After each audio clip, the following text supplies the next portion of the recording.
+2 முடிச்ச பிறகு நேரடியா சிஏ படிக்கிறது சரியா? இல்ல அதே துறையில ஏதாவது டிகிரி படிக்கலாமா? என்னுடைய சஜஷன் எப்போவுமே உங்களுடைய ஆப்ஷன்ஸை நீங்கள் ஓரளவுக்கு ஓப்பனாக வச்சுக்கணுங்கிறது. நீங்கள் 12th முடிச்சுட்டு பிகாம் படிச்சுட்டு அது படிக்கும் பொழுதே அந்த சிஏவுடைய ஒரு கிளாரிட்டி நீங்கள் உடனே அதுக்குன்னு ப்ரிப்பரேஷன்லாம் பண்ண வேண்டாம். இந்த ஒரு 3 வருஷம் பிகாம் முடிச்சுட்டு அதற்கு பிறகு சிஏ அட்டன் பண்ணுறது தான் வந்து மீனிங்ஃபுல்னு நான் சொல்லுவேன். அப்போ நீங்கள் வந்து CA pass percentage is very low usually. Supposing நமக்கு அது கிடைக்க போகிறதில்ல அப்படின்னா you should have other options. நீங்கள் கார்ப்பரேட் செக்ரட்டரிஷிப் படிக்கலாம், சர்டிஃபைடு ஃபினான்ஷியல் பிளானர் அப்படின்னு ஒரு கோர்ஸ் இருக்குது, படிக்கலாம். இந்த மாதிரி நிறைய கோர்சஸ் இருக்குது. அது எல்லாத்துக்கும் அடிப்படையானது பிகாம். ஸோ அதுவும் பிகாம்லேயுமே வந்து சீட்டை அதிகப்படுத்தணுங்கிறதுக்காக மல்டிபிள் ஸ்பெஷலைசேஷனோடலாம் இருக்கும். நம்ம சீட்டு கிடைக்கலன்னா என்ன பண்ணுறது? சரி, ஏதோ ஒரு இழவு கொடு, படிப்போம், படிச்சுட்டு பிகாமோட வெளில வருவோம், வந்ததுக்கு பிறகு மற்றதை பார்த்துக்கலாம் அப்படின்னு தான் சொல்ல முடியும். கடினமான சிஏ படிப்பை எல்லாராலையும் படிக்க முடியுமா? இப்போ சிஏ வந்து ஃப்ராங்க்லி யார் வேணாலும் ட்ரை பண்ணலாம். ஆனால் டஃப் அப்படிங்கிறது என்னென்னா, பை டெஃபினிஷன் அவங்க வந்து இது ஒரு கிட்டத்தட்ட அது ஒரு மெடிக்கல் மாதிரி ஒரு ப்ரொஃபஷனல் கோர்ஸ் தான் இல்லையா? மெடிக்கலுங்கிறது வந்து நீங்கள் ஒரு குறிப்பிட்ட தர நிர்ணயம் உங்கள்கிட்ட இருக்கணும். ஏன்னா உங்களை நம்பி ஒரு உயிரை ஒப்படைக்கிறோன்ட்டு. சார்ட்டர்ட் அக்கௌண்டிங் அப்படிங்கிறதும் அதே மாதிரி தான். ஒரு நிறுவனத்துடைய ஸ்டாச்சுட்டரி ஆடிட்டர், அதுதான் ப்ரைமரி ஒர்க்கு. அது தவிர ஒரு சிஏங்கிறவர் நிறையா பண்ணுவார், டேக்ஸ் ஃபைலிங்லேருந்து ஆரம்பித்து.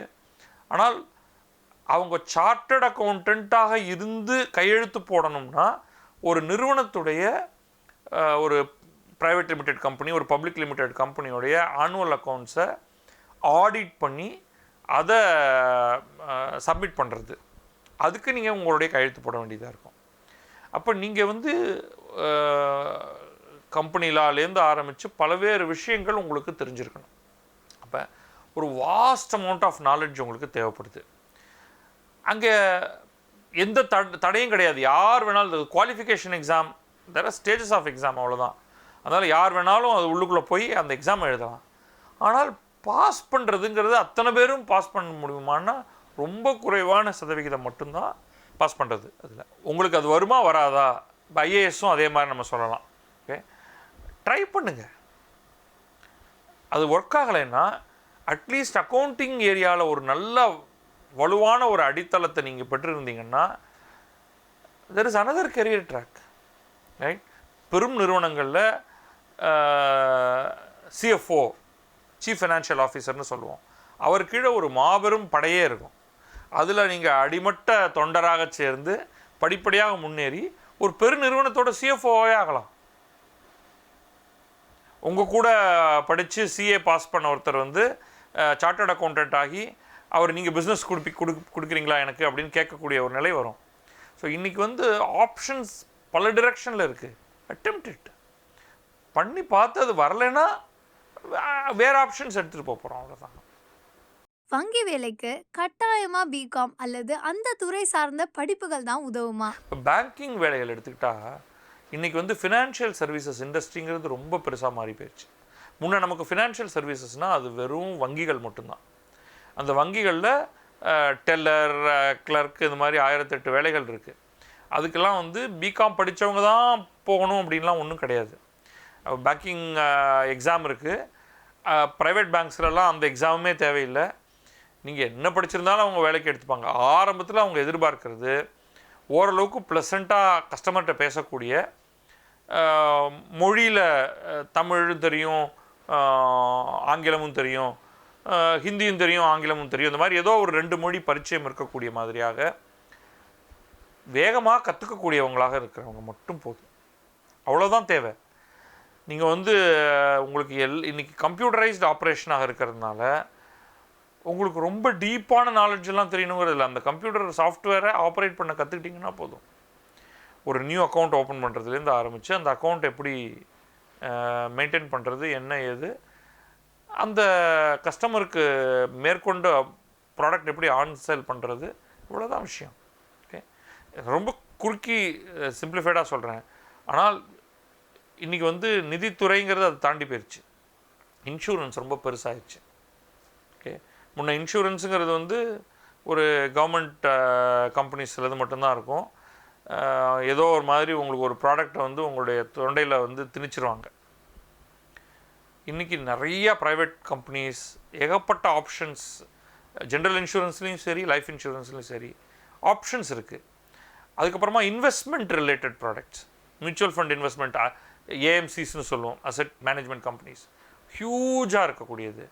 இது ரொம்ப ஒரு பெரிய ஒரு துறையாக இருக்குது.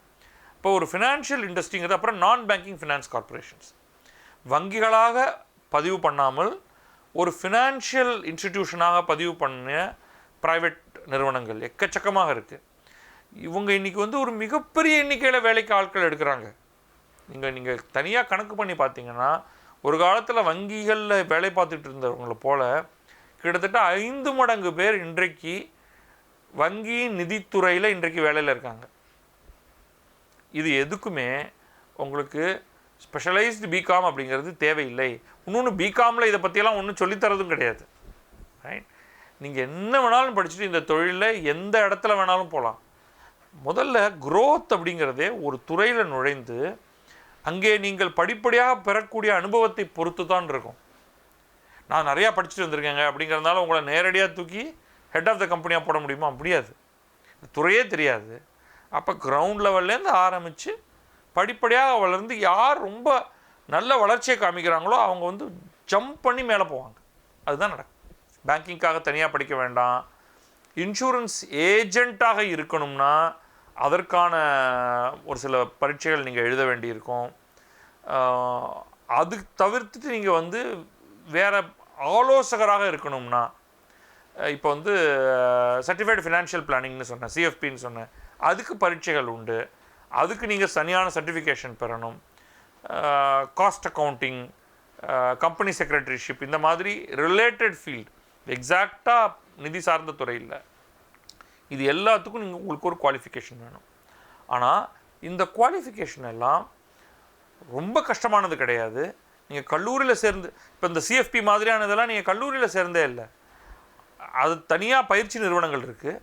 அதில் போய் நீங்கள் பண்ணி நீங்கள் அதுக்கான சர்டிஃபிகேட்டை வாங்கிக்கலாம்.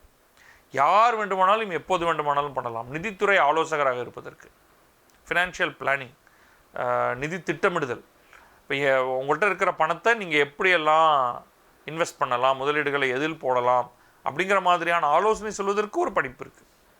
ஸோ வங்கிக்குள்ளே போய் வேலை செய்யணும்னா நீங்கள் ஒன்றும் ஸ்பெஷலாலாம் படிச்சிருக்கவே வேண்டாம்.